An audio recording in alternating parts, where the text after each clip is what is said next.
I repeat, press under its control.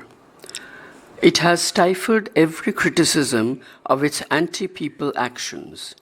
It has banned all news of working class strikes and struggles, all news of the sufferings of the common people. No trade union can issue a leaflet or a poster calling the workers to action or criticizing the regime. Para, comrades, what has the emergency brought to the workers and employees in India? Para, a regime which suppresses the people, robs them of their democratic rights, facilities, and, I repeat, facilitates the designs of foreign imperialists. I repeat, facilitates the designs of foreign imperialists is undermining national freedom. Para, the working class has a special role to play in the struggle of the entire people against tyranny of emergency rule. It is very powerful class, a class which has seen many heroic battles. It must take up the challenge boldly and on a growing scale.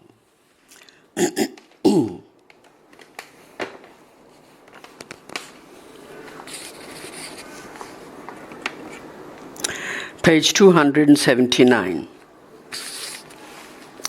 Appendix 6. Representation to the President on political prisoners and amendment to the election law. August 5th, 1975, President of India, Rashtrapati Bhavan, New Delhi. Dear Rashtrapati Ji, we feel very much concerned at the information and reports which we are receiving regarding the high-handed and inhuman treatment of the jail authorities and executive towards the political prisoners who have been arrested since the second proclamation of emergency and seek your personal intervention. The political prisoners are now being treated in a much worse manner than during the British rule. Their whereabouts are kept a closely guarded secret from their relatives. Even in case of members of parliament, the news of their arrests and whereabouts are being published in the parliamentary bulletins and not in the press, and their relatives are not being informed.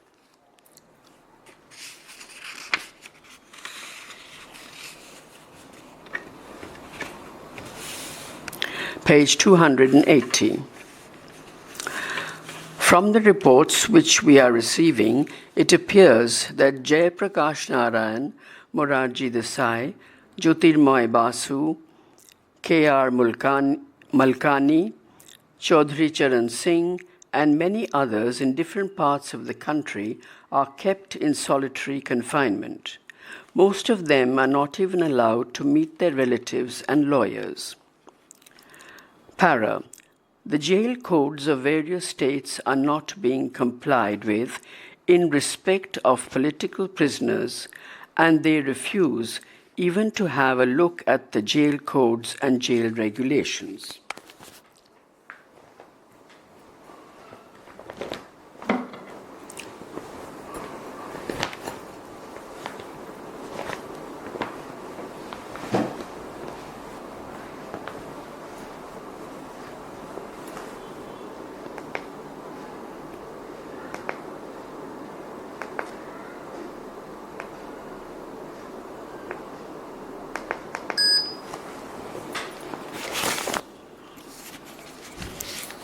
Para, we are surprised and shocked to receive information and reports, the authenticity of which we have no reason to disbelieve. Third-degree methods are being applied on many prisoners in jails and police lockups. In their connection, the recent statement of Brahmananda Reddy to the effect that the police are not to use third-degree methods is significant. Para. Reading materials and other amenities are not being allowed to the political prisoners. In many cases, food in accordance with jail code and regulations is not being allowed to the political prisoners, and letters written by or to them are being withheld for unreasonably long time. Para. We request you to see that the authorities concerned are prevailed upon to treat the political prisoners in a normal manner and notify the fact of their arrest and whereabouts to their relatives within the shortest possible time and treat them in a human manner. Para.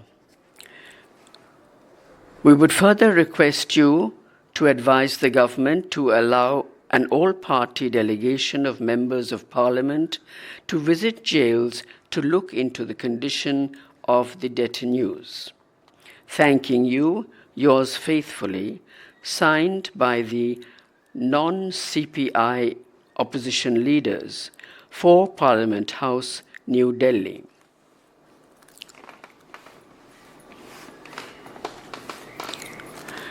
Page 281.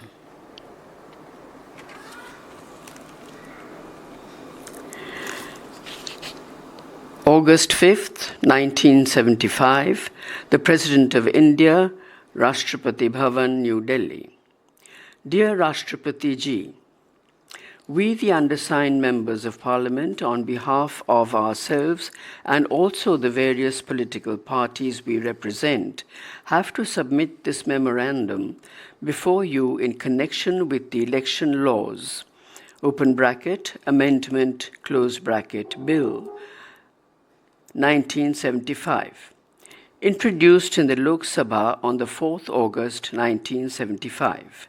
We request you not to give your assent to the above bill, if passed by both Houses of Parliament, for the following reasons.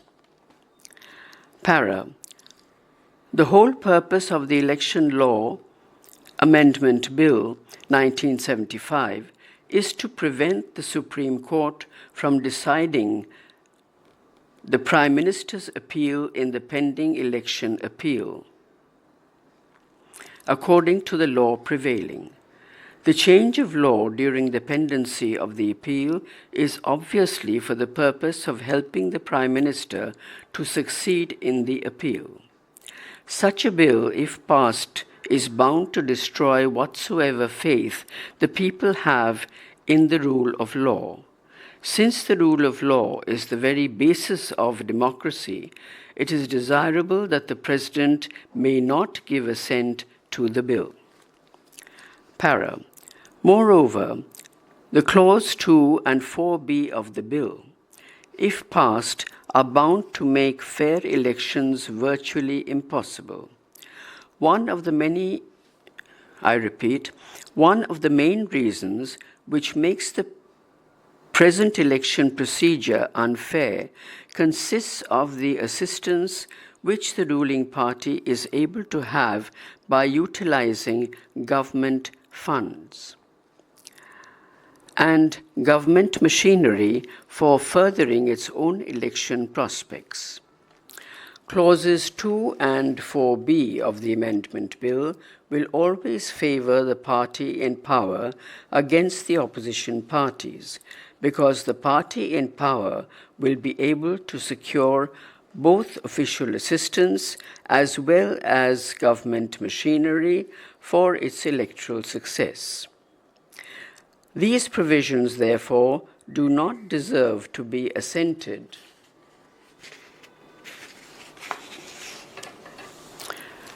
to by the President. Page 282. Para.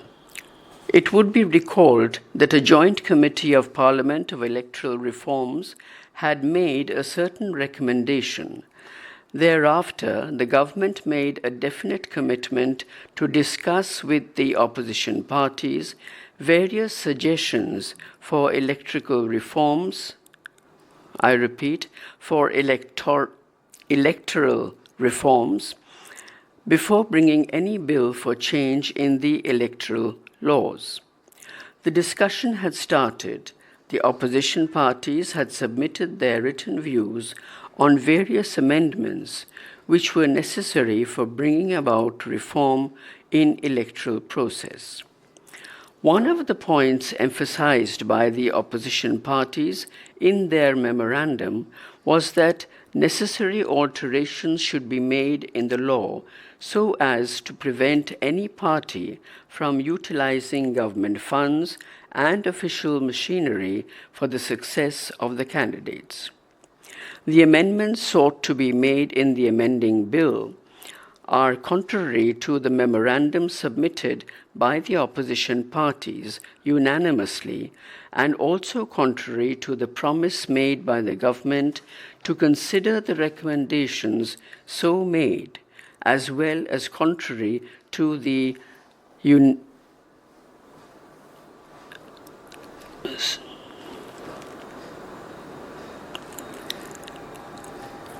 I repeat, as well as contrary to the unanimous views of the Joint Select Committee. Para. Regarding the remaining provisions of the amendment bill and the amendments proposed thereto by the government after introduction of the bill, they are obviously intended to help the Prime Minister in her pending appeal, and as stated above, it is not proper that a law which is otherwise fair and just should be altered merely for the purposes of helping an individual to litigate to success in the court. Para. In this connection, it may be mentioned that the amendments proposed by the government to Section 8A of the Representation of the People Act, particularly the proposed subsection 3 thereof, which makes it obligatory on the part of the President to obtain the opinion of the Election Commission and also to act according to such opinion, is against the spirit of the Constitution and derogatory to the high position the President occupies. Thanking you, yours sincerely, signed by the non-CPI opposition leaders.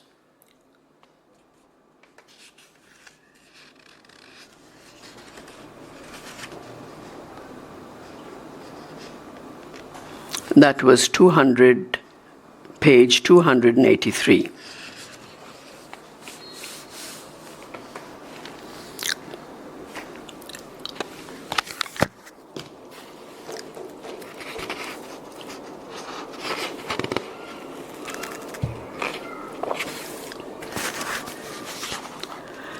Appendix 7. Extracts from Pranab Mukherjee's speech on All India Radio on the Voluntary Disclosure Scheme, 2nd January 1976.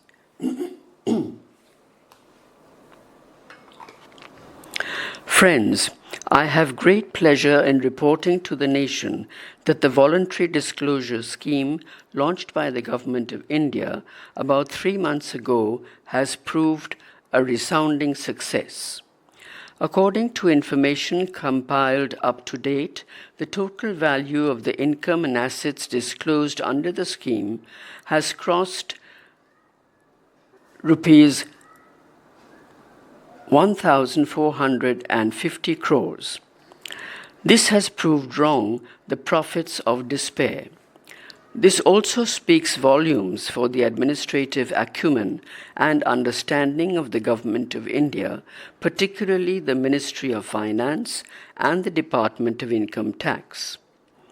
According to the latest information, the breakup of the total disclosures of rupees 1,450 crores is Disclosed income, rupees 700 crores, and disclosed wealth, rupees 750 crores.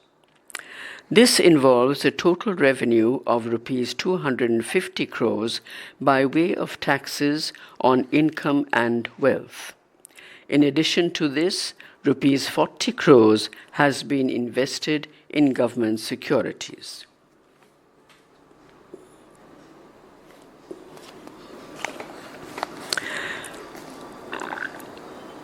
Para. Before I proceed to analyze the benefits and advantages flowing from the legitimization of such a big chunk of black money, I would like to describe the background under which the government decided to launch this scheme. Page 285.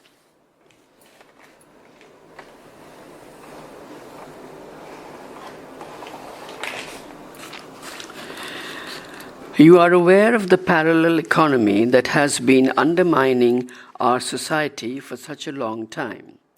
It was not only the breeding ground of all kinds of economic evil, but it also disturbed the day-to-day life of the ordinary citizen who had to cope with the galloping rate of inflation.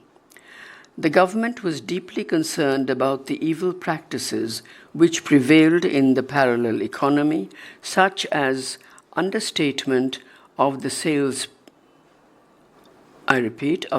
price of properties, violation of price controls and foreign exchange regulations, and smuggling. You may recall when the emergency was declared, the Prime Minister enunciated a new 20-point socio-economic program to ameliorate the lot of the backward sections of the society and tone up the economy. Para. Prevention of tax evasion was one of the points included in the revolutionary program of action.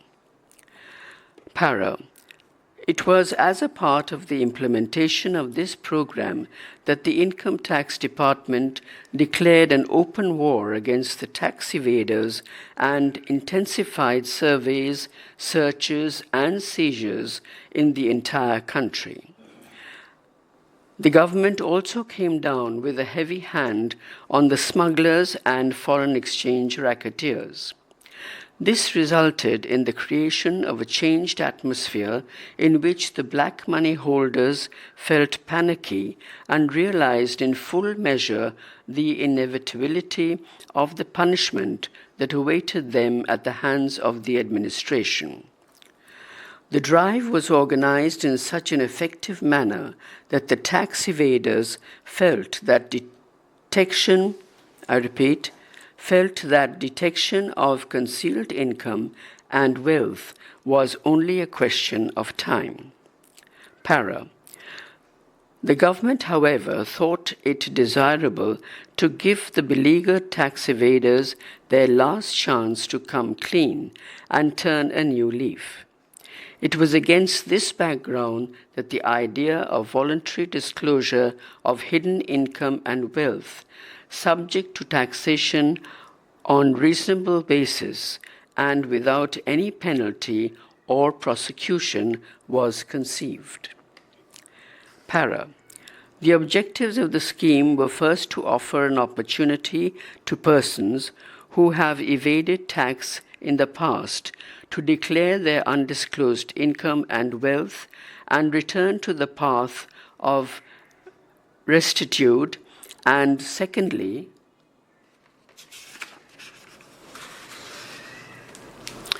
to secure canalization of black money so disclosed into productive field in the overall interests of the economy. Page 286.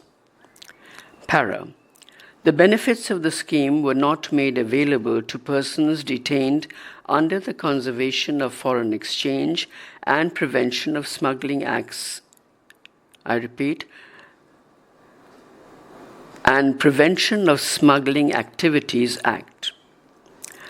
A noteworthy feature of the scheme was that, in addition to the income tax and wealth tax payable on the disclosure, I repeat, on the disclosed income and wealth, the declarer was required to invest 5% of the disclosed income and wealth, respectively, in notified government securities. I have already mentioned that as a result of the scheme, there would be an additional revenue of rupees 250 crores. It is obvious that this addition to the exchequer would go a long way towards covering the budget deficit. Moreover, the conversion of rupees 1,450 crores of black money into white money is likely to have a massive changing effect on various facets of the national economy. Para. In the first place, it would help us contain the inflationary pressure insofar as expenditure on ostentatious living would be curbed. Secondly, the income from assets which have now been disclosed would result in a recurring gain to the revenue in the shape of additional taxes on increased income in the coming years. Likewise, there would be a sizable addition to the revenue from wealth tax also. Thirdly, the disclosure of assets would increase the declarability of future transactions and would ultimately result in larger revenues from such sources as stamp duty, sales tax, and licenses.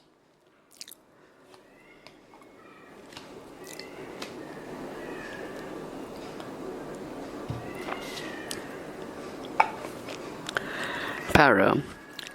Last but not the least, all this money, which was previously utilized only to disrupt and distort the national economy, would now be canalized into productive efforts.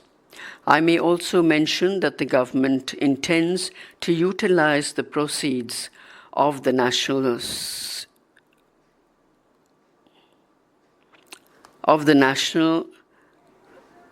segments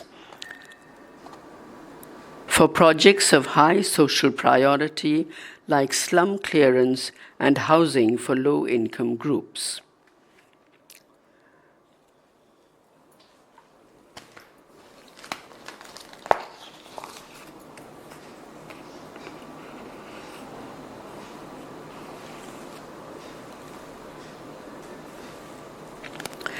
Para.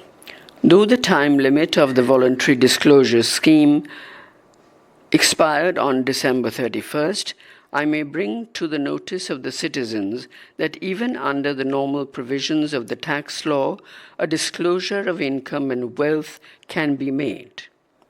Though no concessional tax rates are applicable to such disclosures, the authorities have the power to give immunity to the declarer in respect of penalty and prosecution. Para. What I mean to emphasize is that those persons who have somehow not been able to avail of the voluntary disclosure scheme have still some avenues open to them for making a clean breast of their affairs. Having accorded such a liberal treatment to all those who have evaded tax in the past, the government now proposes to cry halt to this policy of forget and forgive. The machinery of the Income Tax Department is being geared up once again to deal with those offenders who have not cooperated with the government. Tax laws have already been amended drastically with a view to dealing effectively with cases of tax evasion. Para.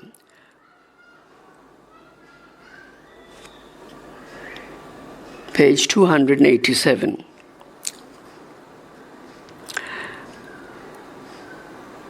The government is also,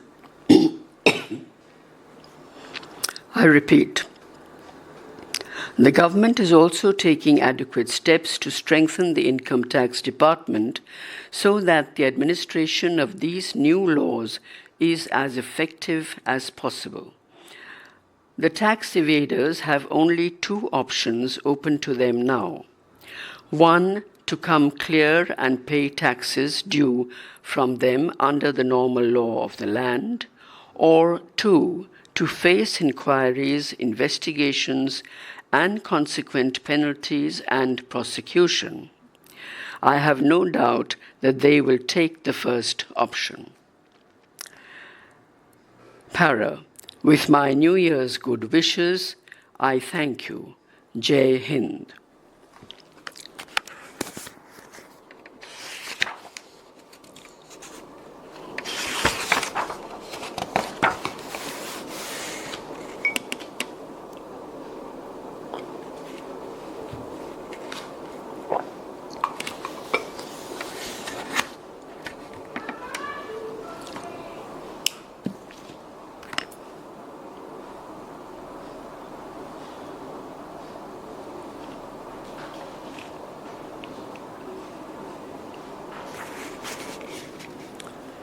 Page 288, Appendix 8, Extracts from the Statement of the Congress Working Committee, 1977.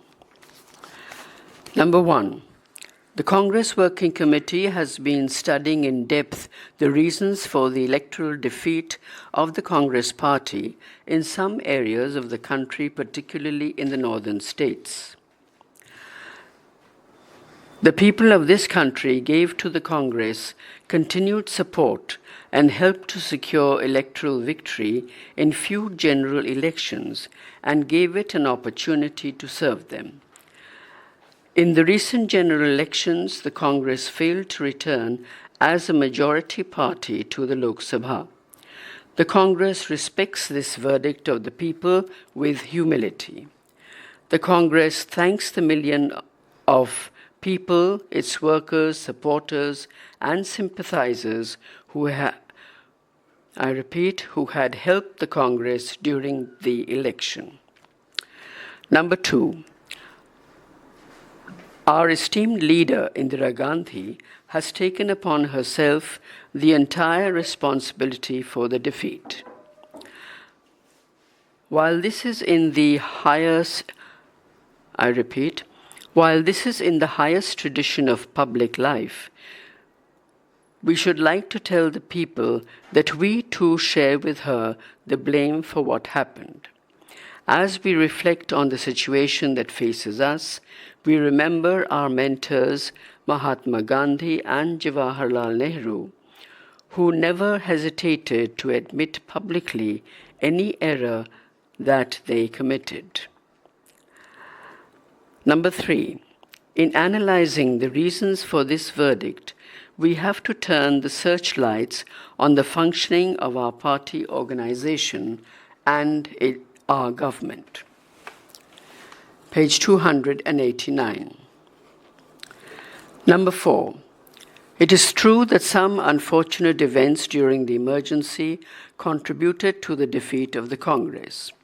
It would, however, be wrong to relate our defeat simply to the emergency. During the emergency, many steps were taken to revitalize the economy and